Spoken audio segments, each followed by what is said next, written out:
It was Marilyn who killed Norma Jean. It was Marilyn who killed Norma Jean. It was Marilyn who killed Norma Jean. It was Marilyn who killed Norma Jean. It was Marilyn Trains. Marilyn Trains. Marilyn Trains. Marilyn Trains. Hey!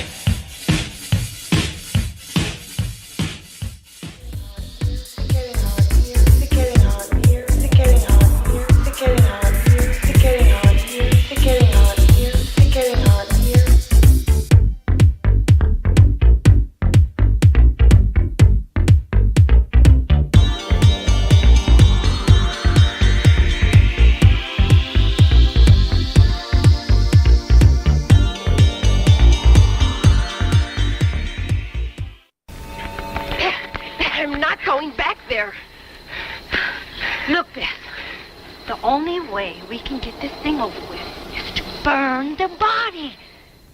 Now, for those who have seen The Exorcist, Carrie, and Ruby, here is new unspeakable horror in Nurse Sherry. From a doomed medical operation to the return of an evil human soul driven to evil in a strange and gruesome story from the other side of life. You know absolutely nothing about what you're dealing with. Don't be afraid. Take my hand. Come with me, Sherry. And I'll introduce you to the bliss that lies beyond the borders of hell.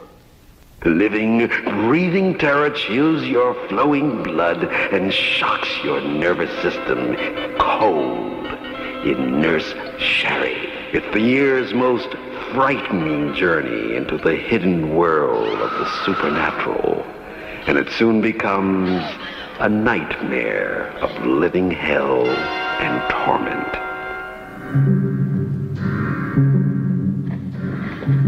Gotcha.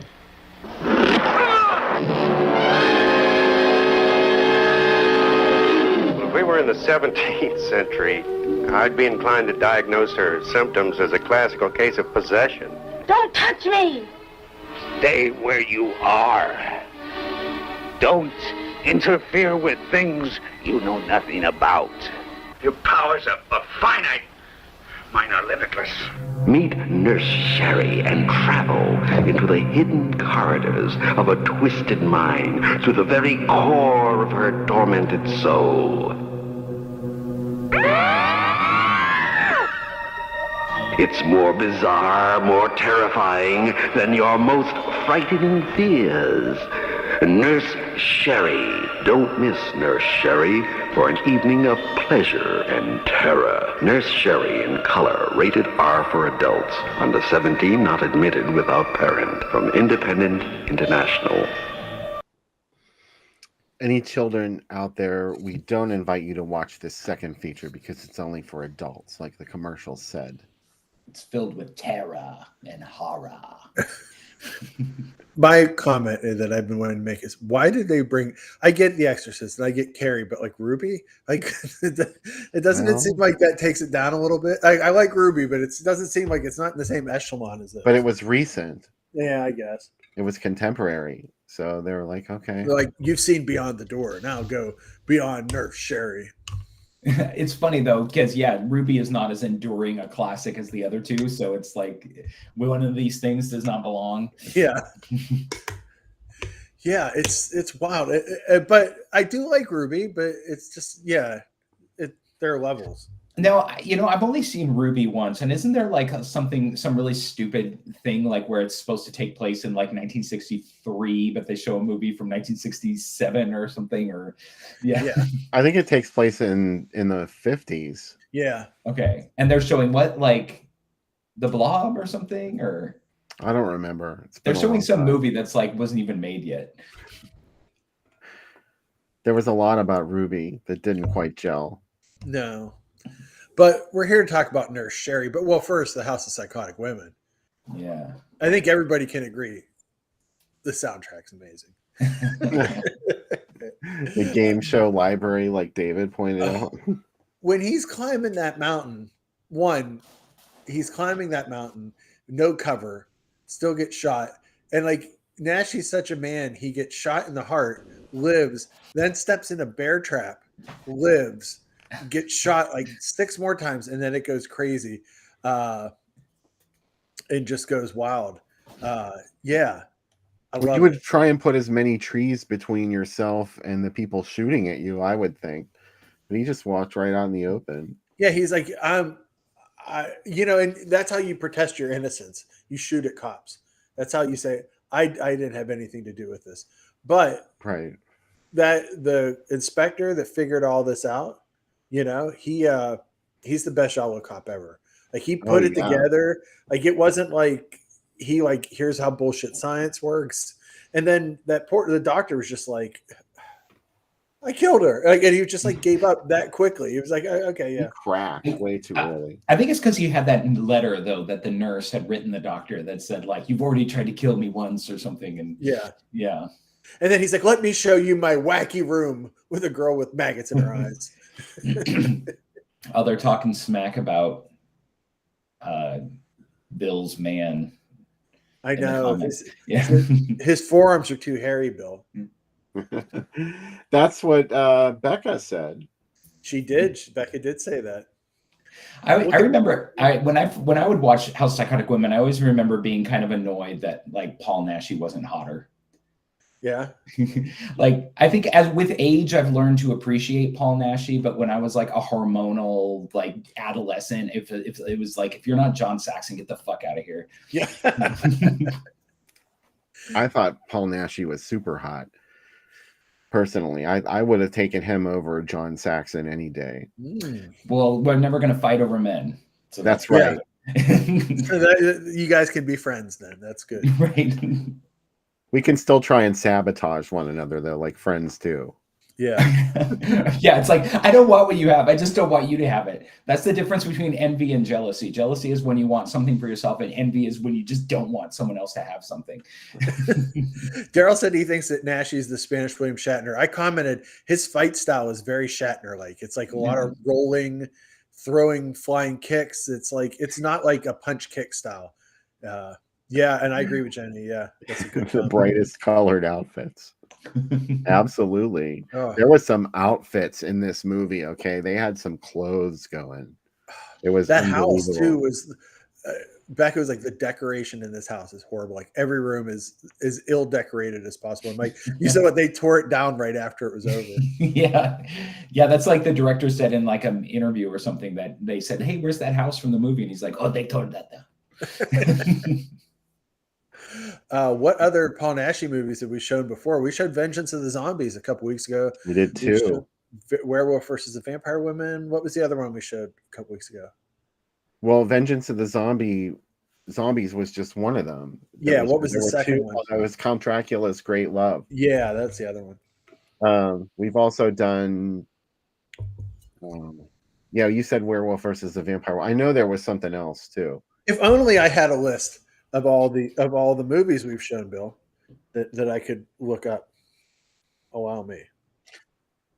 I ask the question I always ask is, who is the housekeeper in these movies? Oh, all of the houses are gigantic and they're immaculately clean.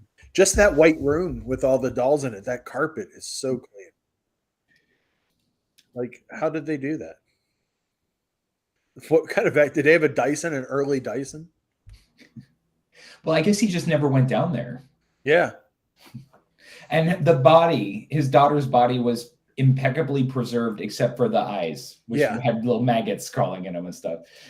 He forgot to do the eyeballs. Yeah, you would think he would just clean the maggots off, You got to clean the maggots off.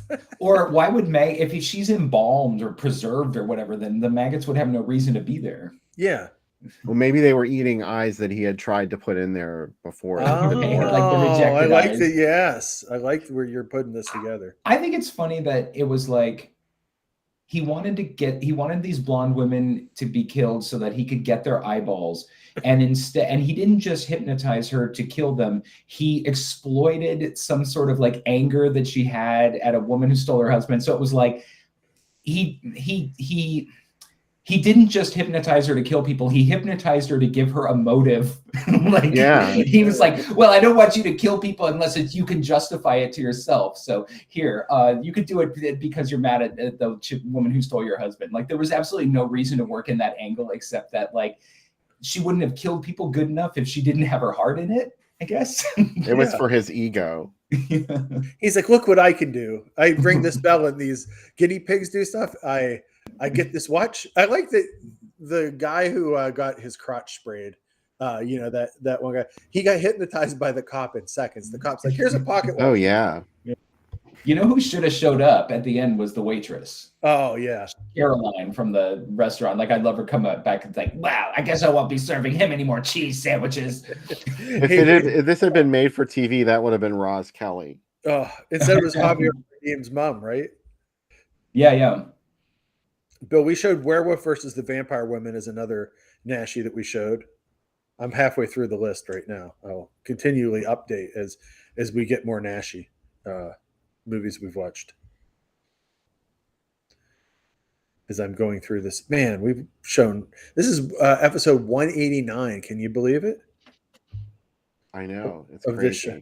Yeah, I thought it'd last 3 weeks, and here we are, 189. We've done it. 5 seasons.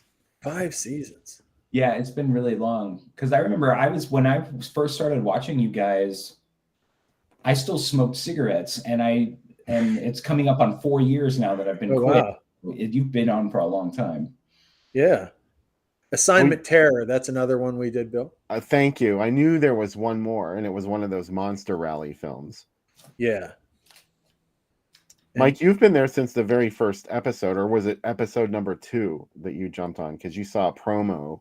I saw a really funny promo that you did where you were like hiding off screen or hiding behind a plant or something, and you had Sam on, and you were like doing this weird voice, like, come to my show or something. And I was like, oh my God, I have to watch this. This is crazy. That was the one where I was pleading with him like Matthew from Scream Bloody Murder. I was like, but you could come live in my house and I'll buy you easels and paints. Yeah, and I made you a steak.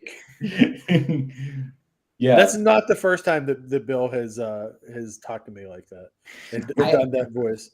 I didn't watch your show for a few weeks because when I go back and look at your letterbox list, I'm like, oh yeah, I wasn't here for that movie. Like, I didn't see Deadly Spawn when you guys did it. I don't think I saw it. Yeah, so. Oh, bummer. I know that's one of your favorites.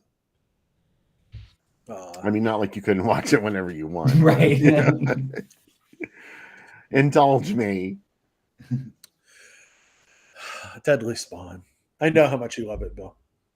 Oh, absolutely. We were just talking about a Deadly Spawn day. That's like a bright, cloudy day where it's raining relentlessly. And it's raining so hard that the trees are like slapping up against the side of the house.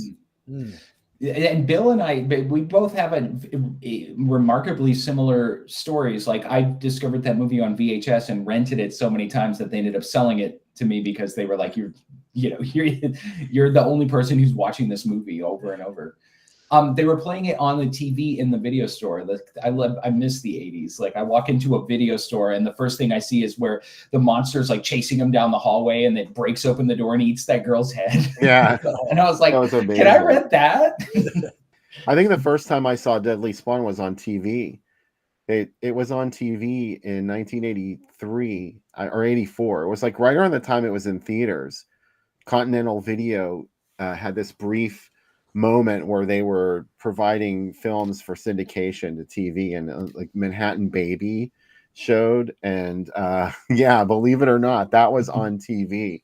And so was Deadly Spawn, and one of the affiliates that picked it up was this show that we used to get in Pittsburgh called Mona's Place. She was like an Elvira kind of horror hostess, and she showed all of those Continental Video things, including Deadly Spawn. It was amazing. Did they show City of the Walking Dead? I think so. Mm-hmm. Yeah, I believe that's where I saw that too. Oh, can you imagine people not ready for Manhattan Baby, just watching it on regular TV and like, what the fuck am I watching? Yeah. I love that movie It so was much. called Eye of the Evil Dead when they Yeah. showed it on Oh, TV. yes.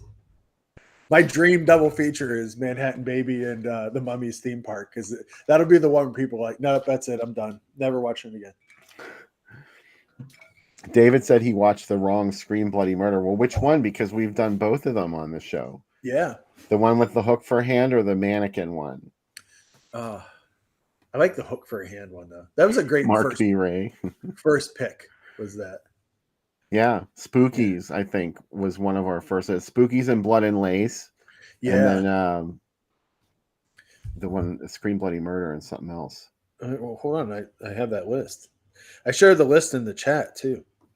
Yeah, the first week was Spookies and Blood and Lace. Then we did Scream Bloody Murder and Don't Hang Up. How about that? Oh, yeah. And someone just mentioned that. Don't open the door. Yeah. David asked if we could. David Cahill asked if we could do that, and I was like, "No, we did that, and Don't Look in the Basement." Deadly Spawn and Shock together is a wild double feature, Bill. Like that's like two different worlds intersecting. And then we did a double Child Week. Look who's on our bumper, Sam. Wait, are Eddie. you looking at that? Yeah, I see Eddie. Children shouldn't play with dead things in the Child. Followed up the next week by Kathy's Curse and the Children. Oh, gunning. And then Cruel Jaws and The Last Shark. We're like, yeah, we're only doing this for a couple weeks. Let's get them all in. And then The Dark and The Visitor. What a wild double feature that was. And then we were like, let's test people. Another Son of Sam and The Last House on Dead End Street. That's a dark double feature. And then Beyond the Darkness and Absurd is a double feature. Who picked those ones? I can only wonder who would pick that week. And Squirm and Slugs, that's an awesome double feature. I think that might have been the first show I saw of yours, Squirm and Slugs. Oh, man. Yeah, we started, this is the 5th season. So, yeah, we started during COVID. So it's been a while. It's been a while since we showed Squirm and Slugs. Should have been gone. Should have been gone. I remember actually, I quit smoking the day after you guys showed Mortuary. Oh, wow. Oh, awesome. Linda Day George was the one who convinced you, wasn't she? No, you know what it was I had to go I went to the hospital for like emergency surgery and the day after that. And then when I was done with that, I was like, okay, I can't smoke anymore. Oh, I remember that now. Now that you said that. Oh, man. Wow. So this show has been there through all of it, Mike Justice. Yeah. It's been the backbone. Yeah, it's kind of funny. So like you guys started around the time that like Joe Bob did. Did we? like I think so, because I started watching Joe Bob in like 2019, I guess. So you started a year after that. Yeah. Nora said she started smoking more after we showed The Child, Bill. Just so you know. Always ready to make fun of The Child. The Child. I love that it affected her so much. I mean, I think she's just kidding, but yeah, I hope so. I mean, I know she doesn't like it, but I think she like talks it up a little. Yeah, I think it's good to think about The Child every day. I like The Children too. I like I don't know which one I like better. I like The Children. I honestly have to say, I think The Child is one of my favorite movies. Yeah. Because every time I watch it, there's something new and interesting about it to me. Even though it's like, so I understand, it's like pasted together with Scotch tape, but I really dig it. The sound effects are all from like that Night in a Graveyard LP. Trilling sounds of the haunted house. Yes. Yeah. I like The Children a lot though, because it's a town where everybody's horrible. Like there's really the best parent in it smokes while she's pregnant. Mm-hmm. It's really amazing. I loved seeing that at the drive-in. That was fun. Oh, I'd never seen it before, so that was a great way to see it. Wow. Yeah. Oh, that is exciting. Yeah. I think my favorite movie at the drive-in last time was Star Crash, because a lot of folks hadn't seen it and were just like, wow, I can't believe how wild this movie is. Like it doesn't stop. Like Star Crash is really good, actually. I kind of thought it was going to be like Battle Beyond the Stars or something. And I'm like, oh, it's going to be like some sort of like, I thought it would just be like this really sort of boring, like TV movie-esque ripoff of Battlestar Galactica or something, but it's not. It's actually like a really interesting, like fun, like fantasy movie. The only thing I think is strange about it is when she gets rescued from slavery and she continues to wear her slave outfit for like the next 2 missions or something. And I'm like, didn't she want to change? Those foreign investors are insidious. Right. They wanted to see that outfit. And She liked the outfit. She was like, Yeah. oh, that's cool.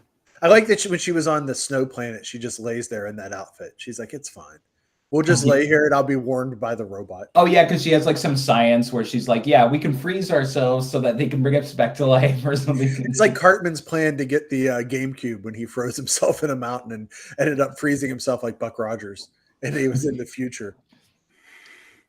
Yeah, there was no movies at the drive-in last year in April that I didn't like. Yeah. Like I enjoyed watching them all. Like so. It was a good lineup. This year's lineup is pretty awesome too. So I'm super excited for it. It'd be fun to see opera. Oh yeah. Back when I was still a newbie at doing those all-nighters, like I always used to fall asleep during one of the movies. And speaking of Al Adamson, I fell asleep during Dracula versus Frankenstein. Oh. And I still can't remember hardly anything about that movie. But my favorite part of that whole movie is when Dracula has hypnotized Forrest Ackerman. He goes, turn here. You've already hypnotized him. You don't have to tell him where to turn or give him directions. You like owned his mind. Just make him turn the car. I love it. It's like GPS. I used to live down the street from Forrest Ackerman, and he had a big gate outside, and like whenever we would walk by, whoever I was with or whatever, I'd go like, "That's where Forrest Ackerman lives." And like after a while, like my friends would get really annoyed because I would just say I couldn't not say it, and they'd like, "I know, that's where Forrest Ackerman lives," and then you're gonna say "Forry" and wave and pretend like you see him. I got it. You live so close to the Acker Mansion. Yeah. Oh man.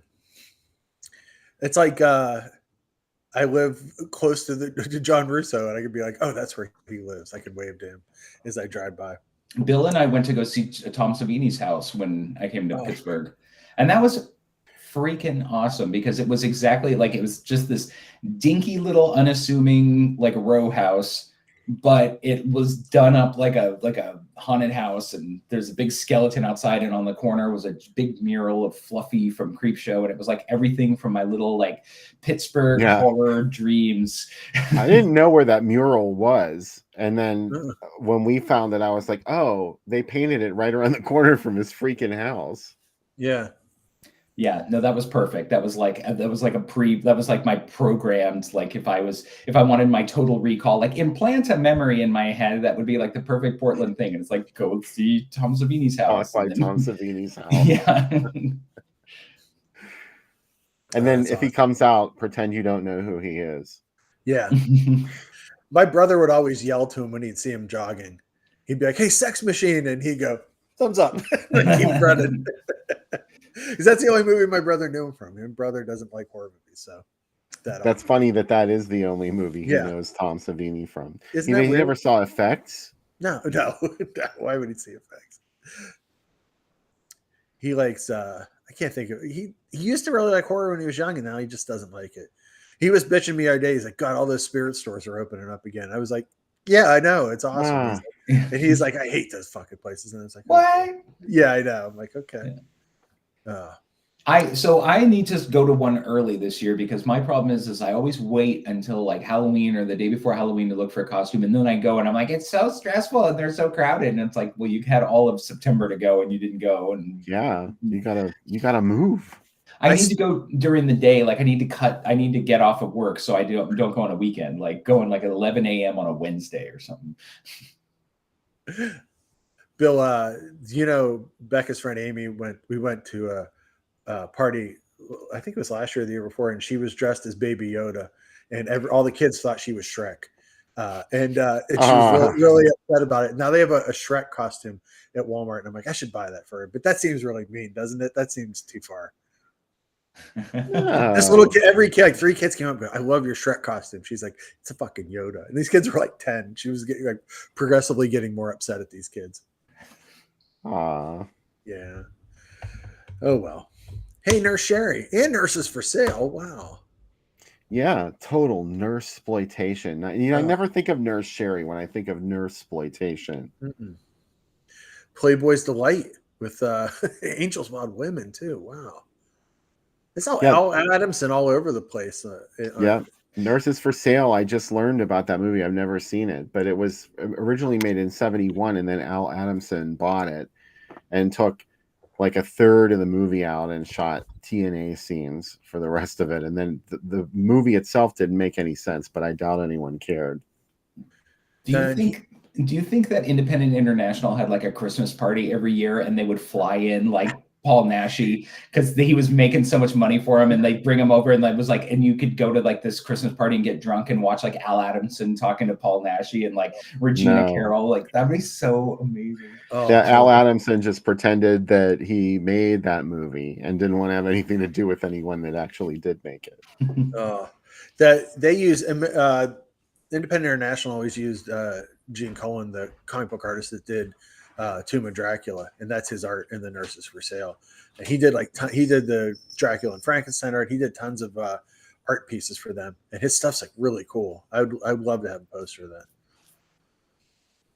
Could probably find it. Yeah, I'm gonna hunt. I don't know if it's so valuable or not, since who would be asking for Nurses for Sale, but you never know. Me. We're very much in the nurse cycle of films, like, post Corman, where if you put nurse on a movie at this point, it's still going to do pretty well. That's right. I keep forgetting that because this was 1978. IMDb claims that Nurse Sherry premiered in New York in 1977. I can find no evidence of that at all. So don't believe everything you read on IMDb. Yeah. Ooh. This beautiful ad layout for. I love the type for They're Coming to Get You. It looks so cool. It's awkward. The Y is really awkward. I love it though. It's in your face. You know what it looks like? A flux capacitor. Yeah, it does. It's a divining rod. Yeah. The Twilight might have one of the best drive-in logos too, Bill. It's so nice. Oh, I know. Because they're not stars, they're pentagrams, the way they put them. This is from the Louisville papers, and they had like one of those movie sections. It's probably for like 7 or 8 years. It was all hand-drawn logos and layouts like this. Wow. A work of art every day in your local newspaper. Oh boy. Well, you were all hot to go about this tagline, weren't you? Yeah. First there was Carrie, then Ruby. Now the most terrifying of all. Also 5. Oh, these aren't ellipses. They're like 5 dots. I don't even know what that. You have to wait like 45 minutes to get to the next one. It's a long pause. I do love the way that like Independent International like looked up to Ruby. Like in their eyes, they didn't think that Ruby was less than. They're like, no, this is a hit that we need to emulate. Like, yeah. Ruby and that regional hit Carrie. Yeah. Right. Oh boy. I love the small icon version of the Independent International logo with just the eye. That's awesome. Oh yeah. I love that. Beautiful, beautiful, beautiful. Oh wow, that's a really sharp looking. Just Psychotic Women. They're not in a house anymore. They're unhoused now. I see what they're doing too, trying to do that Carrie thing by having her on one side be bloody and on the other side be wearing white. Yeah. Oh, that's smart. Yeah. Ruby did that too. Yeah. Wow. Ooh. Ooh. I tried to show preference to incidents where Nurse Sherry was divorced from the House of Psychotic Women. Yeah. And here's one. Ooh, this movie scared me so bad as a kid, In Search of Dracula. That and obviously we've talked about it before. The necklace that had the dirt in it. Bill, a question from Eldon. Who wrote the Carrie novel, Bill? The book? I think it's based on a book. It was this guy who used to go to the U of M, Steve King. Yeah. He's going to go far. Is it he? I've seen him at the Brewer Drive-In before. Yeah, he hangs out there and watches all those trashy horror movies. Creepy, if you ask me. What a creep.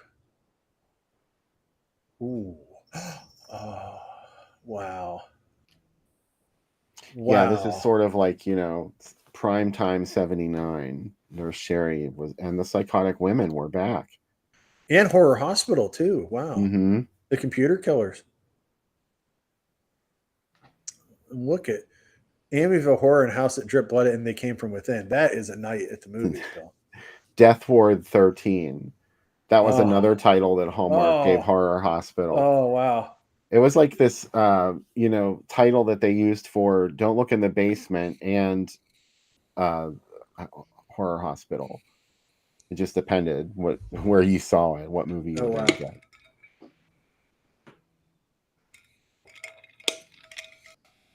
Oh, I just saw it the last second. They Came From Within. Yeah. Is with, I'm sorry, did you say that? Yeah, it's awesome that they played with that. Oh, I love it. Nurse Sherry. Ta-da.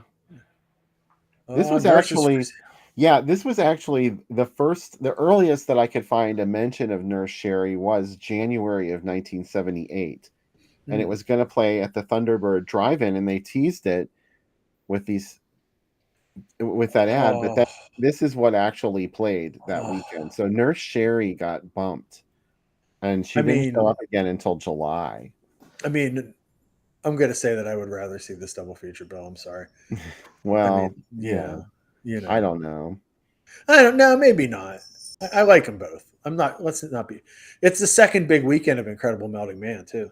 So come prepared. How do you come prepared for the Incredible Melting Man? You bring a bucket? Incredible Melting Man is one of my favorite movies. It's kind of like The Deadly Spawn in that there's something very sort of comforting about it. I feel like it ticks a lot of boxes and does a lot of things just right. Yeah. I've told you about the makeup kit, right, Mike? Mm-mm. I saw the makeup kit at a drugstore when I was a kid, and it upset me so bad because I had no idea what it was. I was like 7 or 8, and I was like, could my face really melt? I was so upset. Oh, Dr. Butcher. Yeah, this was 81. They were still showing Nurse Sherry.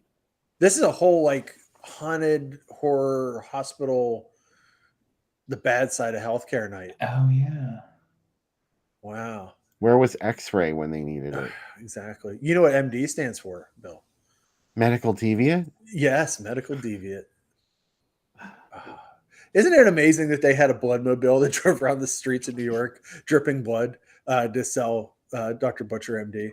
Like, that's awesome. I can't think of anything cooler than that. Well, there was a lot of money put into the promotion of that. Like, I didn't know this until later, but there's a scene in Dr. Butcher MD that they shot just for the Dr. Butcher MD version. Wow. And you can tell because all of a sudden it's like they're in a jungle and stuff, and then all of a sudden it cuts to like this weird forest in autumn, like in New York. Yeah, they're like in someone's backyard. Yeah, and like the woman has like this big frizzy wig on or something, and it's like I don't know why they had to shoot that scene. Maybe they needed to pad the running time or something, but it's like it does not match anything else in the movie.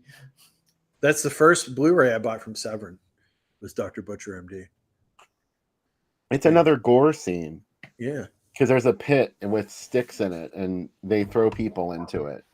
Right. I think that's why they shot it, for another gore scene. Oh. Ooh. Happy birthday, America. And do you think that Steve King was upset that they spelled Psychotic Women wrong on the top of this? I hope he called them and told them. He's like, I am a substitute English teacher right now because I'm just starting my writing career. But please spell it correctly. You know what? He had already started his career. They're already referencing Carrie. He probably couldn't go at that point. He'd be overwhelmed by people. That Nurse Sherry ad is ridiculous. Yeah. It's beautiful, isn't it? When I saw this, I thought that's what Sherry looked like in the movie. It's not. Spoiler warning. She does not look like that. Wow, Dagmar's hot pants. Well, I've never seen that before. Wow. Dagmar. I've always thought that name is so bizarre. It's like Brunhilde. Yeah. There was a really famous game show hostess in the 50s named Dagmar. And more famous because her top fell off once on TV. Yeah. She was like There's- one of those big overnight sensations. The first time I heard the movie, I remember one of the victims in Student Bodies is named Dagmar, the black girl, and Toby's like going around like, Dagmar, are you here? And I was like, who the hell names their daughter Dagmar? Yeah. I like the tagline for Where Does It Hurt? This man wants to be, pause, your doctor. Like, is it a horror movie? I've never seen Where Does It Hurt? It could be with that illustration.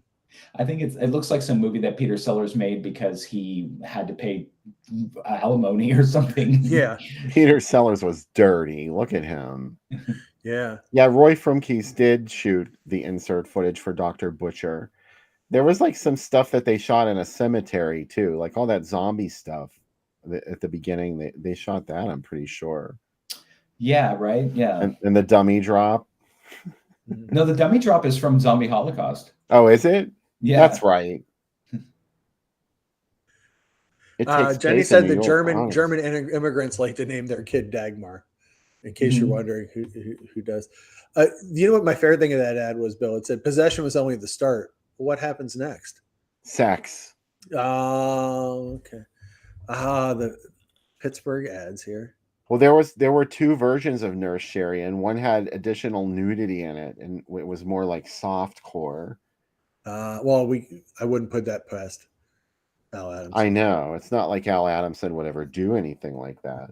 You know what's amazing in these ads, Bill, is that Star Wars was the biggest movie in the world, right? And like, okay, I can get Godzilla versus Megalon, but Mako Jaws of Death played with Star Wars. A double feature I would never consider in a million years. Can you They're imagine? probably like, people are just going to leave after Star Wars, so just play whatever's cheapest at the Film Depot, right? I think that's what happened. Is they were booking double features, and they knew that Star Wars could stand on its own, so they just needed something to go with it. Bill, I got to tell you though, as much as I always love the other two movies playing at the Dependable, Town That Dreaded Sundown was the third movie at the Dependable. How rad is that? You would have stayed up. Oh, and I would have been awake. Pause. That's a dirty Dependable joke. Corvette Summer, you could have seen two. Why didn't they play Corvette Summer with Star Wars? That'd been like a double Mark Hamill. Oh yeah. Because they didn't have to play anything with Star Wars. Like, exactly. Just paid, if they would have wasted, Corvette Summer probably had drawing power. Yeah, that's a good call.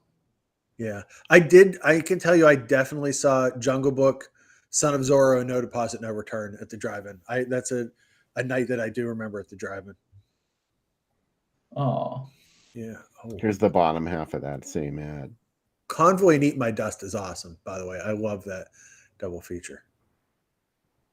What is the third feature at Monroeville, Bill? I can't read that well with Nurse Sherry and House of Psychotic.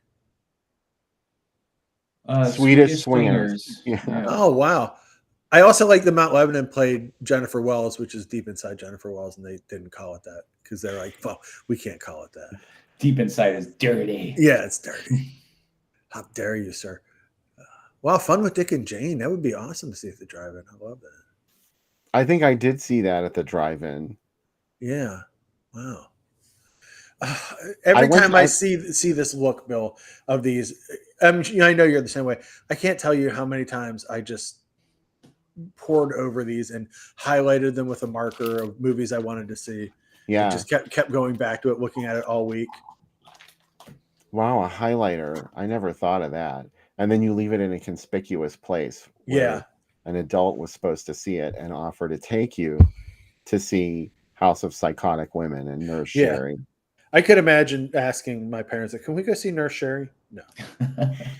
We can't. Absolutely not. Here's the main Pittsburgh ad. Finishing school, Bill. What is finishing school? Like David said, is that House That Screamed or is it porn? I bet it's adult. It's got to be adult. Yeah. Wow. This ad, they were like, you know what? We don't like that. I bet with this ad, because the Pittsburgh press really blobbed a lot because I worked for them a bunch, did ads for them. They got rid of the stylistic, font, and they just went with a simple, basic font on this. Yeah. The newspaper that I would love to be able to go through is the one I grew up with, the Valley News Dispatch. Yeah. And unfortunately, I can't find those archives online. I'm not even sure they exist. And that's the Yeah. theater section that I'm most familiar with. They tended to look, the ads were a lot larger, if I'm Mhm. remembering correctly, and they would use like, stuff cut out of the press book. It was so Oh. awesome. Yeah, the only actually, you know what? I wonder if I have to look up the Elwood Ledgers or Beaver County Times because I know they had Spotlight 88, Super 51, but mostly only in the Sunday edition did they have like the full, big ads. Star Wars and White Buffalo, Roger brought up as a double feature. I love that. I like that Bronson wears like literally like steampunk glasses in that movie. It's such a weird. And what's his name? Carlo Rambaldi made the Buffalo, which almost killed everybody when they made it. Wow.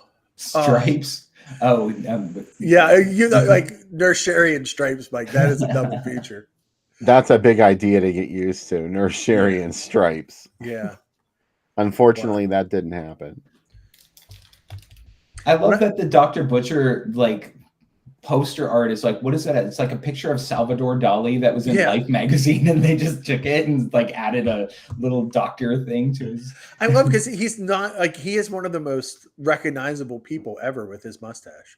It wasn't like somebody that they just took, art. Well, they erased the mustache, but it's like it's obviously him. I mean, it's, like who else would it be? Oh. I wouldn't have known who he was at the time. Like when I was 11, I grew up with an art teacher dad though, so it's we talked about. Well, there you go. Yeah. Go ahead. I was going to tell you. So I haven't seen Nurse Sherry yet. That's what I was just going to say. Yeah, but I did work with a nurse named Sherry. So in 2004, I worked at the University of Missouri Health Care. And I worked in the cardiology unit, and there was a nurse there named Sherry, and I was able to find like Nurse Sherry posters and ads online, and I printed them out and I put them in the employee room. And she was like, but these were people, they didn't know anything about B movies. Like they'd be like, have you ever seen Friday the 13th? And I'm like, yeah. So I was like, but they were trying to play it off. They were like, she's like, oh yeah, Nurse Sherry, I think I seen that. And I was like, you have not. You never know, that was a lot of places that showed these movies as they were really, obscure. Some of the like the really low budget movies often played like in drive-ins in Louisiana. Yeah. And that was it. Yeah. Like it was a Swamp of the Ravens. And what's the other? There was another movie that they showed with that too. I know what you're talking about because it's on a DVD. Yeah, it's a double feature. But it's funny when you find out things like Andy Milligan would play, because it's like Andy Milligan seems so urbane in a way, but yet with the budgets he had, of course they're going to be distributed and playing shitty drive-ins in the South. But you're like, this crazy gay New Yorker and his twisted family movie is like playing to a drive-in in Tennessee somewhere. I love the idea that like people would encounter an Andy Milligan movie and not be ready for it. Do you know what I mean? Where they're just like, oh, well, this seems like a vampire movie. And then like, I'm sure the next day at work or school, they were like, we saw this fucking movie. And I don't know what was happening. You could see cars, but it was set in the 1800s. And But it also seemed weird too, when they would do their own, Michigan would put out like 2 or 3 movies of Andy Milligan's on like a double or triple feature. And I'm like, that would make even my head hurt. Like, mix it with somebody else to, making people sit through like 6 hours, it's true. Yeah.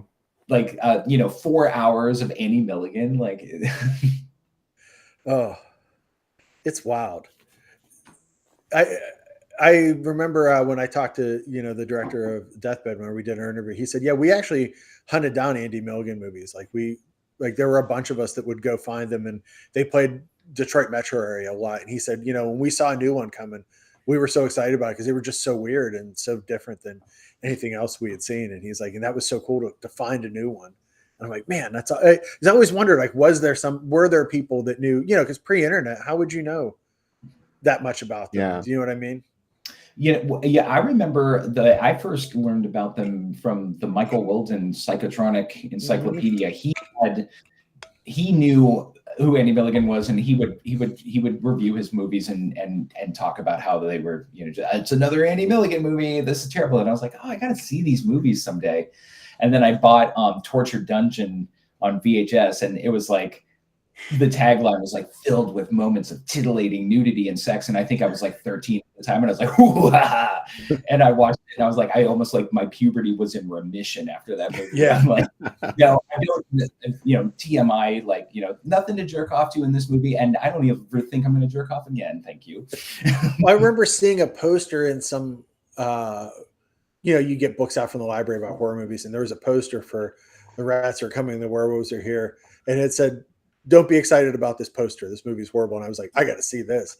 Like, just from that title, like, I need to know. Who says things like that? I know. It's also like my library had all the Golden Turkey Awards books. And like, it took me till I was older to be like, oh, those guys didn't know shit. Do you know what I mean? Like, a lot of the movies they hated are movies that I love. Like, you know what I mean? Like, other than Dondi, which is the worst movie ever made. I was gonna say, no, Dondi deserved it. Oh my god! I remember I was like, because like I would just watch Zabriskie Point, and I really loved it. Like a lot of the other movies I hated, and then I'm like, maybe Dondi is a lost classic. No, it's not. It's pain. It's like the most painful movie I've ever seen.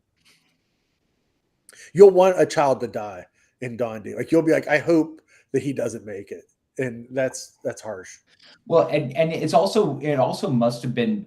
I mean, one of the things that really makes it bad is that was an era when like really mawkish, badly written films were loved and watched. So like for a movie to come across as like really like awful and tone deaf and bad, theatrically bad, and in that era, I'm like, oh wow. That said, I do love some movies like that. Like I love I'll Cry Tomorrow, because it's like. That movie is like it's like the worst stuff they can. Like that woman takes forever to die, like the mom, and then like of course the daughter doesn't get there in time. Oh, it's so good. Douglas Sirk movies are like my strange weakness, and that's not I'll Cry Tomorrow, isn't it? Which one is? Oh, no, it's what one is it? It's Imitation of Life. Imitation of Life. Thank you, Bill. See, I did it to you again.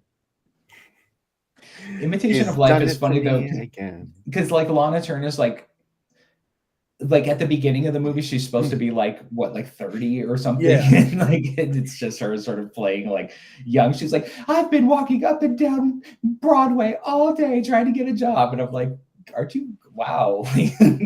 You're like 50 or something, or 55 already. I love whenever people playing way too young for what they are. As long as it's female actresses. Like male actors, I don't like it. But there we all fuzzed out for a second. Wow. Yeah. Bill, I have some facts about Nurse Sherri, by the way. Please.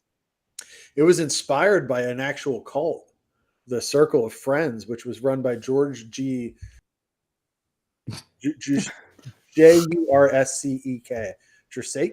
who believed that before the year 2000 there would be a great political and economic collapse. It was also run by a group of people that included Margaret L. Reinauer, which is where the cult leader's name in this movie comes from, Reinauer. They saw themselves as a capitalist commune that was out to make its members healthy, wealthy, and wise. They used Gnostic Christianity, anthroposophical teachings, and the books of Hal Lindsey, aka the late great Planet Earth, which was advertised all the time to preach the end of the world, but they also in security, real estate, investment, and construction businesses. So that's where Al Adamson found out about them and used some of them in this. So I thought that was pretty strange. And I said, this is kind of like a New World Nurses saga, but in a possession movie somehow together. But, it would be great if they shot it like a New World movie where there were 3 girls and we followed their stories. And just one of them was a possession movie. The other 2 were like, oh, this other girl's teaching at a college and this other girl has a boyfriend she can't connect with. Oh, like summer school teachers or something. Yeah. And meanwhile, that's the movie to make, Mike, if we did that, where it was like this girl, like these 2 stories are normal, but this other one, this girl's possessed. And it's like whiplash tone shifts throughout the movie. That would be fun. Yeah. It's like, and you wouldn't expect it at all. But football hero Marcus Washington loses his eyesight and needs the aid of Tara, which is Marilyn Joy. And will she get topless to help his eyesight? Yeah, it's Marilyn Joy. Of course she will. But like that happens in all these movies, in the nurses movies, where there's always like a virile man who like loses his sight or becomes sick, and one of the nurses has to nurse him back from health. It happens every time. That's the fantasy, isn't it? Yeah. Oh, it's the same thing as the stewardship. There were also, if we go into the new world, like nurses cycle, there's also the stewardess cycle. And as a kid, I was convinced that flying on planes was romantic and stylish and sophisticated, and that all the air hostesses looked like Edwidge Fenech. This has never happened ever. No. Every time it's always been the meanest, oldest. What do you call it? Rosa Klebb? What's her name from Russia with Love? It's like women like that with knives in their shoes waiting. Yeah, or like I always wanted flying to sort of be like the airplane that like Peter takes over to Austria at the beginning of Barren Blood, where he's introduced in the movie descending a spiral staircase and like sitting down, and I was just and it's like every time I fly it gets worse and worse. Like Lisa and the Devil. The Lisa and the Devil plane, I know it's hell, but it's still a beautiful plane. You know what I mean? So it's like, well, it's huge because she has to run through the whole thing until she gets to the cockpit. Doing that Elkie Summer scream like she did in Barren Blood. She's like, hey! She's like an animal, like a trapped animal. I love it though. Like sometimes I just watch that plane scene from the end just to drink in that plane, and I'm like, the last plane we were on, there were like 6 people across in the row. I had to keep my arms like this the whole way. Mm-hmm.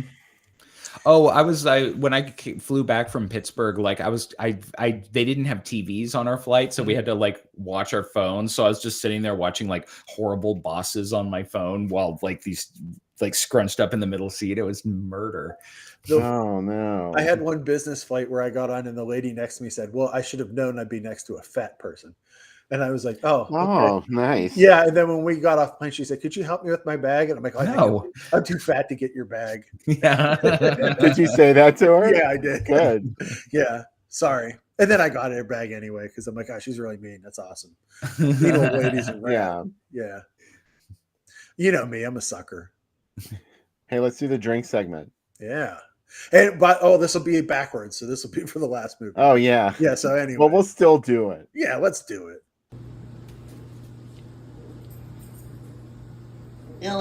Hello. Welcome to the House of Psychotic Carrots. Yeah. Certainly goes with this movie. We got 1.5 ounces of rum, 1/2 ounce triple sec, 3 ounces of carrot juice, 1/2 ounce of coconut milk, topped a little bit of nutmeg. What do you think? I've been excited about this drink all week. I can't tell you enough. Because I want to be sponsored by R.W. Nudson's. Because could you imagine driving Asylum brought to you by R.W. Nudson's?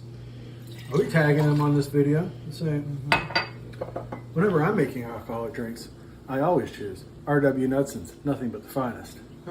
See how good that was? Mm-hmm. And then we're going to do 1/2 ounce, 2 spoonfuls of coconut. Let's do a little more because I like coconut.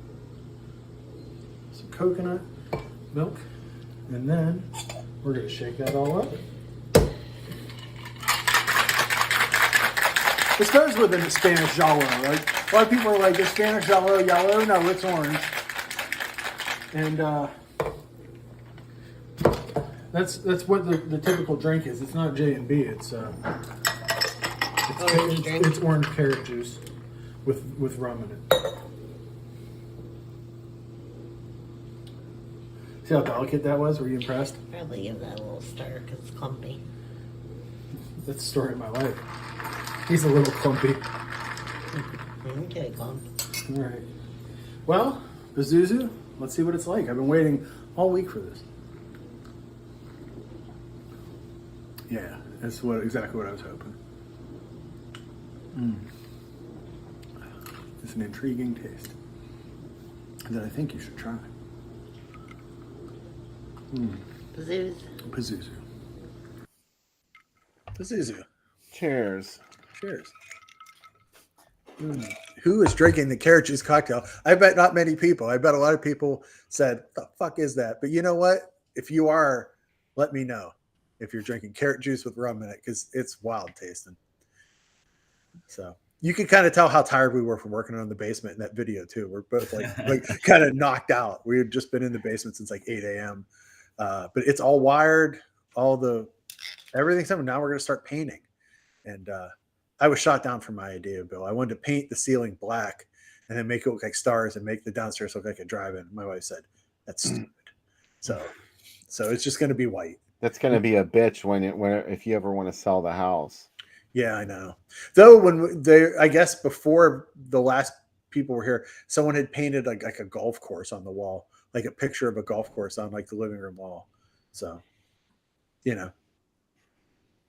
maybe I'll find somebody that wants a house full of dolls like Mike, and they'll be like, yeah, I still want to. One of my main reasons for wanting to buy a house is because I just want to get like I'd want to have like my basement bathroom like wallpapered in movie ads and do kind of like that blanket, like the pinsploitation blanket, but like wallpaper. Yeah, I know someone that could do that for you. Mm-hmm. The next time my whole reason for being here is to get you to do that for me. The next time you come, last time you were here, the basement had just flooded. So hopefully the next time you come, it'll be fixed up and you can actually see it. Yeah. Yeah. So it'll be cool. Yeah, I know. I was like, oh, Mike finally comes out and it's like everything's fucked up in the basement. It's like a foot of water. Cool. But yeah, it's coming along. So that was so funny. So I was so like naive because I was like, oh yeah, like when I come to Pittsburgh, like I'm gonna want to do this and this and go here and go here, and then I was like, or sleep because you're gonna be out until 4 or 5 in the morning every night. Like I don't know why I didn't think about that, and then I was just like, oh yeah, I'm not doing anything but going to see these movies. It's something you can't really prepare yourself for until you've actually experienced it. It was great for me though because I was on Pacific time, so I was like, it wasn't that late. Yeah. There's nothing like the third and fourth movie when it's the middle of the night. And I know. It's just such a cool feeling. Oh, there were magical things about the drive-in that I didn't really anticipate. Like one of my favorite things about it, I think, would be like when you'd kind of get up and you'd be going to like the snack bar or like the bathroom or something, and you could hear the movie echoing out of everybody's cars, and and you'd have to duck when you walk under the projector lamp and stuff. Like I thought that was fun. Yeah, really, like it was a magical time. I wish I could go back in time and just go to hang out at a drive-in in the 70s. I'd smoke cigarettes and stuff. It'd be amazing. Yeah, I remember when they did the Abominable Dr. Phibes, and that theme at the beginning, the pipe organ music started coming out of everybody's car, and that was pretty exciting. I wasn't anticipating how that would affect me. I had that feeling with Trick or Treat, the part where he's on stage and that big part, and you could just hear it in everybody's cars, and I was like, oh man, because that's one of my favorite movies. So it was so cool seeing it on the big screen and just drinking it in. Hey, we didn't ask, is this your first time watching Nurse Sherri? Let us know in the comments before we go watch it for our second feature. Some people mentioned it earlier. Oh, did they? Okay. Right when we just started, and I can't remember. So I know that we have one Nurse Sherri virgin right here with us, Mike Justice, which is exciting. Yeah. And it's not him just saying I haven't seen it. See, okay, so the whole thing is like you can tell it's like I'm just obsessed with like 100 movies that I've just watched over and over. So I've never seen Nurse Sherri, but I've seen House of Psychotic Women like maybe 30 times, like 30 or 40 times. Oh, that's amazing. Lots of first timers. Sweet. Philip, Eldon's not sure. Jenny says first time. Tracy, Ed. Oh, I'm getting all romper room. I'm on Philip's show. It'll be up next weekend. We're doing The Farmer, which we showed on the show, and I love that movie. So I'm super excited to talk a lot about it. It is dynamite. Yeah, I really dug it. Isn't it wild that like for years no one could see that movie? It was impossible to get. When it got online, it would get taken down, and now it's just on Tubi. You can watch it whenever you want.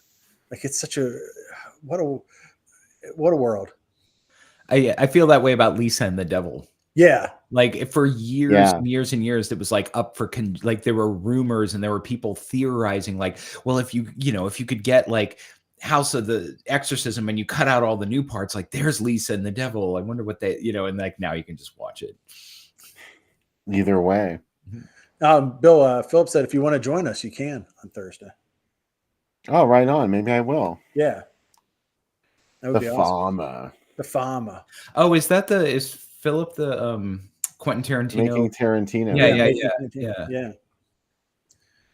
Philip, you should get Mike on the show. Mike's a good guest too. He would. I'm not a good guest. Every podcast I've done one episode, and then they're like, "Yeah, we'll call you," and then I never get to do it. I will say you're always a great guest on the show. So yeah, holy shit! This show appreciates me and gets me. The others not so much. Yeah, it says a lot about us too, but never mind. Well, all right. Hope everybody enjoys Nurse Sherry, and we'll see you when we get back. Yeah, it's on YouTube, and it's a pretty complete cut. There's some nudity. Is it the naked? Nudity. Is it like the sexy extra version? I think so. Okay. That said, hope you enjoy Nurse Sherry.